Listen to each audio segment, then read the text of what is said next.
Славете го Господа, zašto je dobar, Alleluia. Good morning, or depending on when you're watching this, good afternoon, good evening, or good night.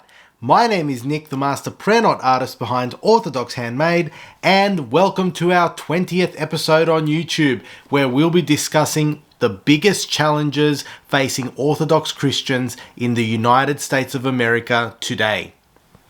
Guys, 20 episodes! 20! My goodness! How time flies! I'd like to say a massive thank you to all of you who support Orthodox Handmade on YouTube, Instagram, and Facebook. It is so appreciated, and I love knowing that over 17,500 social media followers, as well as nearly 2,000 YouTube subscribers, value my work and content. In saying that, if you're new to the channel and like content revolving Orthodox topics, be sure to subscribe. Hit the notifications bell to be notified when new episodes drop, and be sure to smash that like button. This will prompt the YouTube algorithm to recommend Orthodox Handmade's unique content and assist in growing our faithful audience. We're currently sitting at 1,730 faithful YouTube subscribers, and in keeping with tradition, this episode's new subscriber shout out goes to John Rodriguez. Thank you very much for subscribing to Orthodox Handmade, brother. It is very, very much appreciated. Also, be sure to watch until the end to hear all the perspectives from our participating brothers and sisters in the USA, and to learn the topic of our next episode, one which will address a particular concern of many followers and subscribers of mine. Without further ado, let's get right into it and find out the biggest challenges facing Orthodox Christians in the USA today. About a week ago, I posted the following on my YouTube community section. Quote, I have had many messages on Instagram asking for more videos regarding Orthodoxy in the USA. This is why I need your assistance. Speaking directly to my American following now, please answer the following question with as much detail as possible. What is the biggest challenge facing Orthodox Christians in the USA today? Answers shall be used to create a future comprehensive YouTube video for all to view. We will now be going through some of the answers that we received. Jordan states the following. Biggest problem for me is the lack of churches nearby, causing far travel. I live 2 hours from my parish. I can't imagine how it must feel to live even further from church. King Attila directly mentions, first and foremost, it's overlapping jurisdictions. And now we hear from Zach Rubin, who elaborates with a very in-depth answer. I don't think there are any US-specific challenges that would set it aside from the West as a collective. But for the West, I would say the biggest challenge is a disconnection from what should be our direct patriarchal bodies in their respective countries where the churches were established and are maintained. The Eastern Orthodox Church in the West, operating almost out of sight of the homeland patriarch, is a recipe for disaster, he writes in capital letters. The socio-political and church-state atmosphere of the West is so juxtaposed to orthodoxy that we have already witnessed, and may witness worse, slippery slope movements away from orthodoxy, to the point that Orthodox will just be part of the names of the church, and you won't find any resemblance of it within the church doors. I know in the US we have already had controversies of ecumenism with both heterodox and non-Christian bodies, as well as LGBTXYZ endorsement. There are also rumors that the Greek Church in the US might attempt unification with Rome in the next few years. But heterodox influence is so strong that I have noticed an alarming adoption of their traditions, and even some of their doctrine, with attempts at justification. For the sake of the people, way too much economia and the like, there begins the very slippery slope. Tristan Johnson feels that jurisdictionalism is the issue. He says that it's a more complex issue than people make it out to be. Some people say we should all be OCA. Others, we should all be Antiochian. And still others, we should all be Roka, which is the Russian Orthodox Church outside of Russia. And it goes on. I am of the opinion that in the US, We are not ready to be our own autocephalous church, but a majority of the OCA disagree. And the third dimension to the issue is that everyone coming from other countries want a church in their language, and that has their own local traditions. I will say, however, that I think it's a good issue to have, because the issue is a result of rapid growth of orthodoxy in the country, and you cannot have growth without growing pains. Very good answer there, Tristan. Muffhead lists 4 main challenges facing Orthodox Christians in the USA today.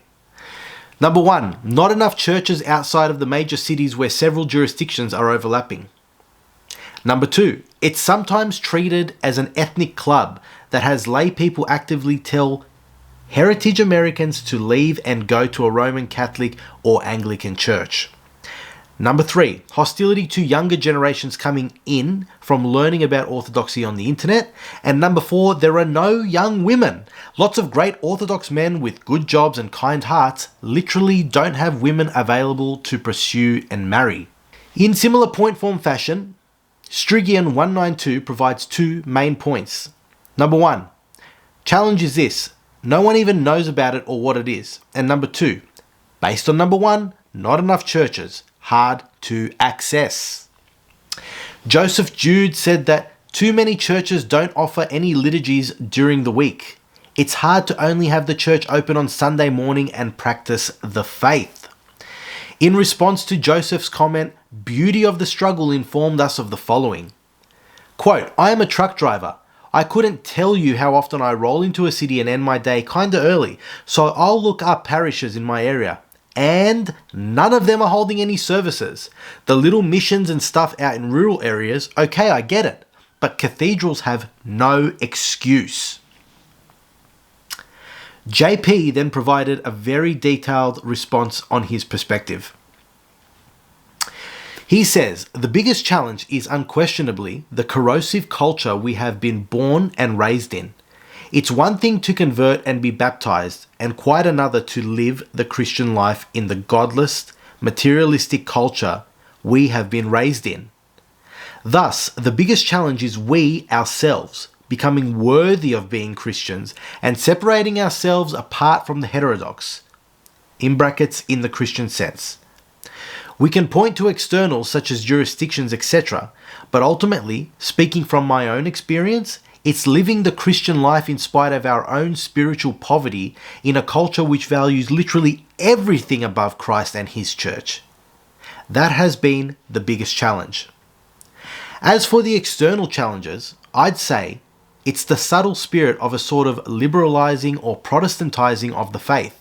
You'll often hear outrage over toll houses, which has patristic consensus, a devout adherence to republicanism/democracy, along with many of its liberal Enlightenment ideals, despite the church clearly teaching monarchy as the only God-sanctioned form of government.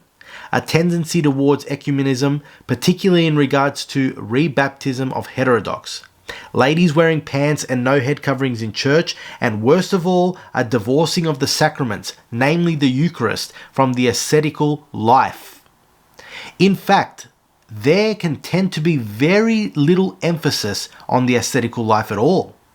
As a result, a parish can very easily fall into a lukewarm spirit where you are not expected to confess, to perform penance if necessary, attend the Vespers service, or even pray the pre-communion prayers as a prerequisite for approaching the chalice. Just show up, light a candle, cross yourself a few times, and receive the divine mystery. Orthodoxy divorced from asceticism is not orthodoxy. It's iconodual Protestantism with candles.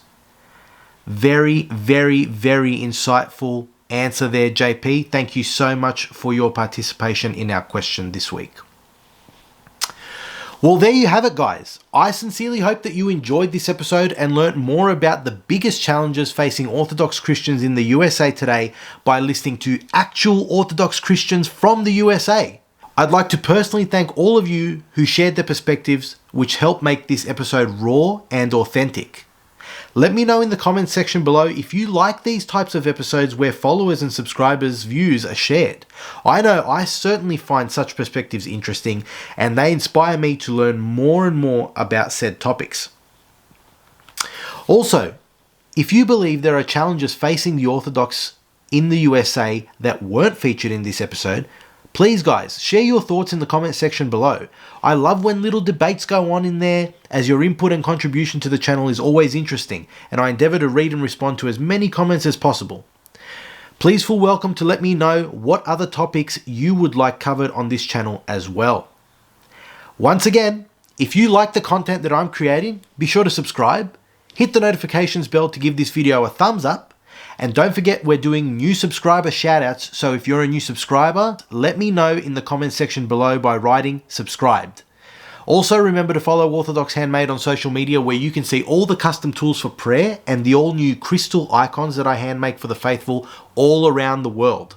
Should you be interested in having your very own prayer rope or crystal icons created, there are details in the description below, or you're welcome to personally liaise with myself via direct message on both Instagram and Facebook. Our next episode will be addressing the Orthodox prayer ropes found on Amazon and other online places. Are they authentic pieces, and should you purchase them? Stay tuned and watch the upcoming Orthodox Handmade episode that will appear on your screen now. Once again guys, thank you so much for tuning in, and until next time, stay safe and God bless. Славите го Господа, за што